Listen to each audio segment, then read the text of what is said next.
ನಮಸ್ಕಾರ ಫ್ರೆಂಡ್ಸ್, ಶ್ರೀದೇವಿ ಪಾಕಶಾಲೆಗೆ ಸ್ವಾಗತ. ನಾನು ಇಂದು ದಿಢೀರಾಗಿ ಮಾಡುವ ಕೆಂಪು ಖಾರವನ್ನು ಯಾವ ರೀತಿ ಮಾಡಬೇಕೆಂದು ತೋರಿಸಿಕೊಡುತ್ತೇನೆ. ನೋಡಿ ಫ್ರೆಂಡ್ಸ್, ಇದು ಬಿಸಿ ಚಪಾತಿ, ದೋಸೆ ಮತ್ತು ಬಿಸಿ ಅನ್ನಕ್ಕೂ ಕೂಡ ಸ್ವಲ್ಪ ತುಪ್ಪವನ್ನು ಹಾಕಿಕೊಂಡು ತಿಂದರೆ ತುಂಬ ಟೇಸ್ಟಿಯಾಗಿರುತ್ತದೆ. ಇದು ಕೇವಲ 10 ನಿಮಿಷದಲ್ಲಿ ಕೂಡ ಇದನ್ನು ರೆಡಿ ಮಾಡಿಕೊಳ್ಳಬಹುದು. ಹಾಗಾದರೆ ಬನ್ನಿ, ಇದನ್ನು ಯಾವ ರೀತಿ ಮಾಡಬೇಕೆಂದು ತೋರಿಸಿಕೊಡುತ್ತೇನೆ. ನೋಡಿ ಫ್ರೆಂಡ್ಸ್, ಮೊದಲಿಗೆ ನಾನಿಲ್ಲಿ 7 ರಿಂದ 8 ಬ್ಯಾಡಗಿ ಮೆಣಸಿನಕಾಯನ್ನು ಸ್ವಲ್ಪ ಬಿಸಿನೀರಿನಲ್ಲಿ 10 ನಿಮಿಷಗಳ ಕಾಲ ಈ ರೀತಿ ನೆನೆಯಿಟ್ಟಿರುತ್ತೇನೆ. ನಂತರ ಅವನ್ನು ಪೂರ್ತಿಯಾಗಿ ನೀರನ್ನು ತೆಗೆದು ಒಂದು ಮಿಕ್ಸರ್ ಜಾರಿಗೆ ಹಾಕಿಕೊಳ್ಳುತ್ತೇನೆ. ನೋಡಿ ಫ್ರೆಂಡ್ಸ್, ಅದರ ಜೊತೆಗೆ ನಾನು ಇಲ್ಲಿ ಒಂದು ಈರುಳ್ಳಿಯನ್ನು ಈ ರೀತಿ ಉದ್ದುದ್ದಾಗಿ ಕಟ್ ಮಾಡಿಕೊಂಡು ಹಾಕಿಕೊಂಡಿರುತ್ತೇನೆ. ಸ್ವಲ್ಪ ಹುಳಿಗೋಸ್ಕರ ಇಲ್ಲಿ ಹುಣಸೆಹಣ್ಣನ್ನು ಕ್ಲೀನಾಗಿ ವಾಶ್ ಮಾಡಿಕೊಂಡು ಅದನ್ನು ಕೂಡ ಸೇರಿಸಿಕೊಳ್ಳುತ್ತೇನೆ. ನಂತರ 3 ರಿಂದ 4 ಎಸಳು ಬೆಳ್ಳುಳ್ಳಿಯನ್ನು ಕೂಡ ಹಾಕಿಕೊಳ್ಳುತ್ತೇನೆ.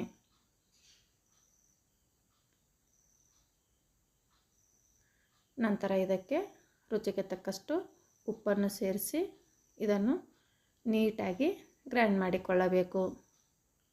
ನಾವಿಲ್ಲಿ ಹುಣಸೆಹಣ್ಣು ಹಾಕಿಕೊಂಡಿರೋದರಿಂದ ಸ್ವಲ್ಪ ಬೆಲ್ಲವನ್ನು ಕೂಡ ಸೇರಿಸಿಕೊಳ್ಳುತ್ತೇನೆ. ನೋಡಿ ಫ್ರೆಂಡ್ಸ್, ಇದು ಖಾರ ಮತ್ತು ಸ್ವಲ್ಪ ಸ್ವೀಟಾಗಿ ಕೂಡ ಸ್ವಲ್ಪ ಹುಳಿಯಾಗೂ ಕೂಡ ಇರುತ್ತದೆ.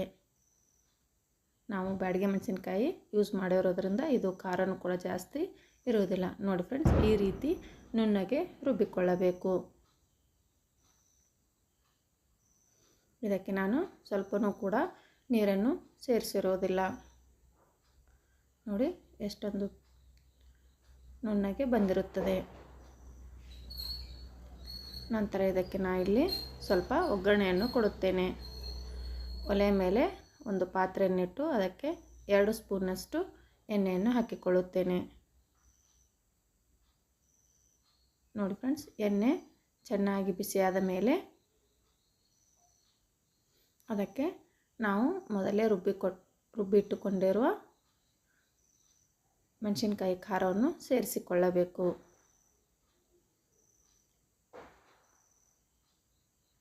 ನೋಡಿ ಫ್ರೆಂಡ್ಸ್, ಎಣ್ಣೆ ಬಿಸಿಯಾದ ಮೇಲೆ ಸ್ವಲ್ಪ ಜೀರಿಗೆ ಮತ್ತು ಸಾಸಿವೆಯನ್ನು ಸೇರಿಸಿಕೊಂಡು ನಂತರ ರುಬ್ಬಿಟ್ಟುಕೊಂಡಿರುವ ಕೆಂಪು ಖಾರವನ್ನು ಹಾಕಿಕೊಳ್ಳುತ್ತೇನೆ.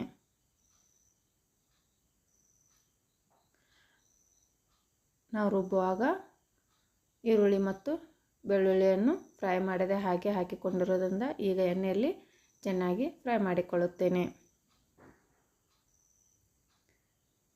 ಈ ರೀತಿ 1 ರಿಂದ 2 ನಿಮಿಷಗಳ ಕಾಲ ಇದನ್ನು ಫ್ರೈ ಮಾಡಿಕೊಂಡರೆ ಈರುಳ್ಳಿ ಮತ್ತು ಬೆಳ್ಳುಳ್ಳಿ ಹಸಿ ವಾಸನೆ ಪೂರ್ತಿಯಾಗಿ ಹೋಗುತ್ತದೆ ಮತ್ತು ಇದನ್ನು 10 ರಿಂದ 15 ದಿನಗಳ ಕಾಲ ಸ್ಟೋರ್ ಮಾಡಿಕೊಂಡು ತಿನ್ನಬಹುದು. ನೋಡಿ ಫ್ರೆಂಡ್ಸ್, ಗ್ಯಾಸನ್ನು ಪೂರ್ತಿಯಾಗಿ ಲೋ ಫ್ಲೇಮಲ್ಲಿ ಇಟ್ಟುಕೊಂಡು ಸ್ವಲ್ಪ ಇದನ್ನು ಫ್ರೈ ಮಾಡಿಕೊಳ್ಳಬೇಕು. ಇದು ಚೆನ್ನಾಗಿ ಫ್ರೈ ಆದರೆ ಬೇಗನೆ ಕೆಡುವುದಿಲ್ಲ. ನೋಡಿ, ಕೇವಲ 10 ನಿಮಿಷದಲ್ಲಿ ಇದನ್ನು ರೆಡಿ ಮಾಡಿಕೊಳ್ಳಬಹುದು. ನೀವು ಕೂಡ ಇದನ್ನು ಒಮ್ಮೆ ಟ್ರೈ ಮಾಡಿ ನೋಡಿ. ಇಷ್ಟವಾದರೆ ಪ್ಲೀಸ್ ಒಂದು ಲೈಕ್ ಮಾಡಿ, ಶೇರ್ ಮಾಡಿ, ಕಮೆಂಟ್ ಮಾಡಿ ಮತ್ತು ನನ್ನ ಚಾನಲನ್ನು ಸಬ್ಸ್ಕ್ರೈಬ್ ಮಾಡದೆ ನೋಡಿಕೊಳ್ಳುತ್ತಿದ್ದರೆ ಪ್ಲೀಸ್ ಸಬ್ಸ್ಕ್ರೈಬ್ ಮಾಡಿಕೊಂಡು ನೋಡಿಕೊಳ್ಳಿ. ನೋಡಿ ಫ್ರೆಂಡ್ಸ್, ಈಗ ಟೇಸ್ಟಿಯಾದ ಮತ್ತು ರುಚಿಕರವಾದ ಕೆಂಪು ಮೆಣಸಿನ ಖಾರ ರೆಡಿ ಆಯಿತು.